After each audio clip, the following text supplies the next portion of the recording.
Trend. அடுத்தடுத்து உருவாகும் 2 புயல்கள். செப்டம்பர் 20 வரை கனமழை எச்சரிக்கை. வங்கக்கடலில் புதிய காற்றழுத்த தாழ்வு மண்டலம் உருவாகியுள்ள நிலையில் தமிழகத்திற்கு செப்டம்பர் 20ஆம் தேதி வரை கனமழைக்கான எச்சரிக்கை விடுக்கப்பட்டுள்ளது. வங்கக்கடலில் புதிய காற்றழுத்த தாழ்வு மண்டலம் உருவாகியுள்ள நிலையில் தமிழகத்தில் இன்றும் நாளையும் ஓரிரு இடங்களில் புதுவை மற்றும் காரைக்கால் பகுதிகளிலும் லேசானது முதல் மிதமான மழை பெய்யக்கூடும் எனவும், அதே நேரத்தில் செப்டம்பர் 17ஆம் தேதி ஈரோடு, கிருஷ்ணகிரி, தர்மபுரி, திருப்பத்தூர், சேலம், வேலூர், ராணிப்பேட்டை, காஞ்சிபுரம், செங்கல்பட்டு, திருவண்ணாமலை, கள்ளக்குறிச்சி, விழுப்புரம் மாவட்டங்களில் ஓரிரு இடங்களிலும் புதுவையிலும் கனமழை பெய்யக்கூடும் எனவும் வானிலை ஆய்வு மையம் தெரிவித்துள்ளது. 18ஆம் தேதி சேலம், திருவண்ணாமலை, கள்ளக்குறிச்சி, விழுப்புரம், கடலூர், செங்கல்பட்டு, காஞ்சிபுரம், அரியலூர், பெரம்பலூர் மற்றும் மயிலாடுதுறை மாவட்டங்களில் ஓரிரு இடங்களிலும் புதுவையிலும் கனமழை பெய்ய வாய்ப்புள்ளது. 19ஆம் தேதி திருவள்ளூர், ராணிப்பேட்டை, வேலூர் மற்றும் காஞ்சிபுரம் மாவட்டங்களில் ஓரிரு இடங்களிலும், செப்டம்பர் 20ஆம் தேதி தமிழகத்தில் ஓரிரு இடங்களிலும், புதுவை மற்றும் காரைக்கால் பகுதிகளில் லேசானது முதல் மிதமான மழை பெய்யக்கூடும் என வானிலை ஆய்வு மையம் தெரிவித்துள்ளது. அதேபோல தமிழகத்தில் வடகிழக்கு பருவமழை அக்டோபர் 3வது வாரத்திலேயே தொடங்கிவிடும் என்றும், ஜனவரி வரையில் நீடிக்கும் என்றும் என வானிலை ஆய்வாளர்கள் கணித்துள்ளனர்.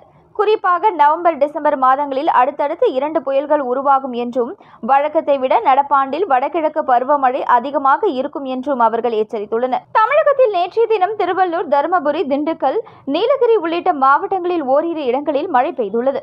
புதுவை, காரைக்கால் பகுதிகளில் வறண்ட வானிலை நிலவியது. அதிகபட்சமாக திருவள்ளூரில் 2 சென்டிமீட்டர் மழை பெய்துள்ளது. அதேவேளை தமிழகத்தில் ஓரிரு இடங்களில் அதிகபட்சமாக வெப்பநிலை 2லிருந்து 3 டிகிரி செல்சியஸ் அதிகமாகவே இருந்தது. குறிப்பாக நெல்லை பகுதியில் 38.5 டிகிரி செல்சியஸ் வெப்பம் பதிவாகியுள்ளது. இந்த நிலையில் தமிழகத்தில் இன்று முதல் செப்டம்பர் 19ஆம் தேதி வரை பல்வேறு மாவட்டங்களில் கனமழைக்கு வாய்ப்புள்ளதாக வானிலை ஆய்வு மையம் தெரிவித்துள்ளது. இது தொடர்பாக சென்னை வானிலை ஆய்வு மையம் வெளியிட்டுள்ள அறிக்கையில் கூறியதாவது: தென்னிந்திய பகுதிகளின் மேல் ஒரு வளிமண்டல மேலடுக்கு சுழற்சி நிலவுகிறது.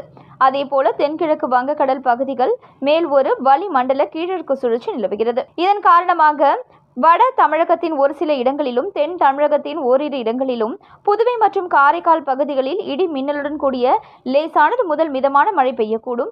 குறிப்பாக திருப்பத்தூர், தர்மபுரி, சேலம், திருவண்ணாமலை, செங்கல்பட்டு, விழுப்புரம் மாவட்டங்கள் புதுவையில் கனமழை பெய்ய வாய்ப்புள்ளது. ஈரோடு, கிருஷ்ணகிரி, தர்மபுரி, திருப்பத்தூர், சேலம், திருவண்ணாமலை மற்றும் வேலூர் மாவட்டங்களில் ஓரிரு இடங்களில் கனமழை பெய்ய வாய்ப்புள்ளது. அதேபோல தமிழகத்தில் வரும் செப்டம்பர் 19ஆம் தேதி வரை கனமழை தொடரும் என தெரிவிக்கப்பட்டுள்ளது. அதேவேளை தமிழகத்தின் ஒரு சில இடங்களில் இன்று மற்றும் நாளை அதிகபட்ச வெப்பநிலை 2லிருந்து 3 டிகிரி செல்சியஸ் வரை இயல்பை விட அதிகமாக உயரக்கூடும்.